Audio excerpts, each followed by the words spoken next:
This is part two of what my sponsee did to this lady's vehicle.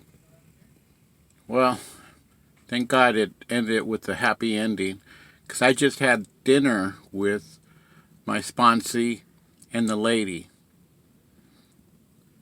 What the lady didn't know is my sponsee was the one who did it. So I said, now you're going to have to tell her what you did and what happened in detail. How they played you for a fool and how you reacted. You know, on the way to the grill in Whittier, that's where we had a steak dinner over there at the grill. And my sponsee asked me, how come you don't go after those guys over there in Montebello and Whittier, right where we're at? And I said, you know what? I don't need to seek revenge. I know what I'm capable of doing, number one. Number two, God put me in that area of their lives to teach me to be patient, tolerant, forgiving, understanding. They were there to teach me. I wasn't there to teach them. They were teaching me how to be mature. Instead of reacting in a foolish manner, which I normally used to do. You know my history. We talked, and he said, yeah.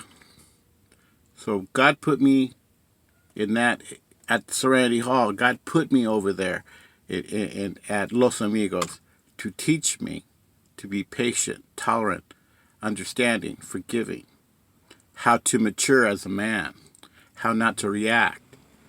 That's why God put me there. See, God did this to you to teach you a lesson. Don't believe everything you hear. Now tell her what happened. How those girls don't like her. She's a real pretty Chicana with green eyes, beautiful body. She's fine. And the women don't like her. You know?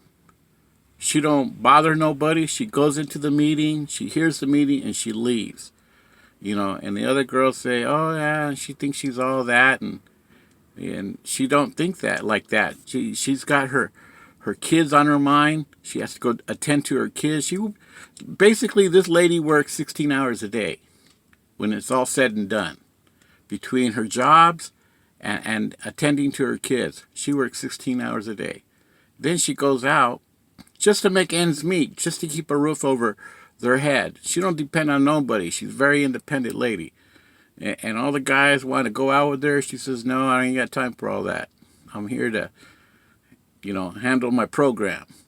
And now the guys don't like her, blah, blah, blah. So anyway, that's how all that started. When when we say, we're going to take you out to dinner, because she came up to us in the meeting, thank you guys so much, but she had no idea what was going on. I said, we'd like to take you out to dinner. She goes, really? I said, yeah. She goes, well, here, let me call my babysitter and tell him I'm going to be a little late. I said, all right. So we all go out to dinner. We get in her car, and they go, how come she's going out with these guys, but she won't mess with us? Because we were there to fix her car because my fucking sponsee broke her windshield and slashed her tires. And number two, she appreciated what we did. When all said and done, my sponsee had to explain to her what happened. And she just put her head down. She couldn't believe it. She had no idea what happened and who would do this to her. She thought it was her ex-husband or something like that. She thought it was my ex-husband because he's getting out of the joint. Like he's probably already out of the joint or something. But she never thought it would be somebody in the program who would do that to her car. And we explained to her, and we were hoping that she wouldn't call 911 on my sponsee. But she said, you know what, man, I appreciate you making this guy man up and take care of my car, because that's all I had. Matter of fact, you know how much I had in my bank account? This is what she said. I only had $75 for the week to take care of my kids. I couldn't afford all of those damages to my car because I didn't even know how I was going to get to my job. So, you know, of course, we got her an Uber. We got her Uber. We got her to her job, and while her car was getting fixed, and he kept apologizing. She goes, you know, the last time I talked to you, Mark, the only thing I said about your sponsee is he's a handsome man, and I'm real proud of him because I remember when he first came in. And that was like a few months back, but I don't remember. And then I start remembering. I said, "Oh yeah, you're right. You're right. You know, he's a good-looking guy. You know, but he grew up in a bad environment like I did, and like we all did. You know, but everything came out cool, and she appreciated. You know what? I said I had a lot of growing up to do in Alcoholics Anonymous. You know, and so does he. See, that's why I keep telling you guys, it don't matter how much time you have. It don't. A lot of these guys hang around, oh, I got 25 years, I got 28, but they act like little kids, like little boys. Yeah, they're a little boy in a man's body, you know, hiding behind their sobriety. But thank God everything came out. Everything came out good. So I'm really, really happy. God bless you all.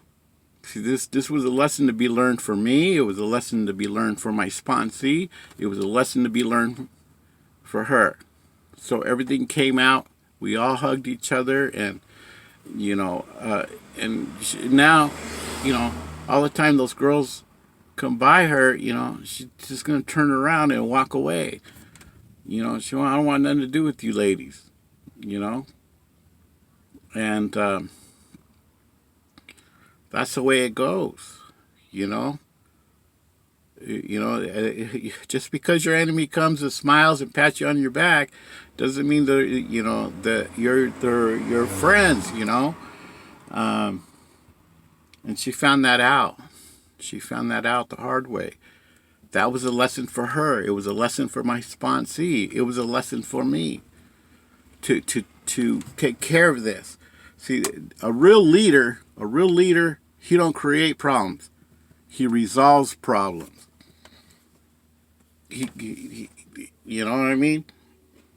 And a lot of these guys don't do that. They hide behind their sobriety date.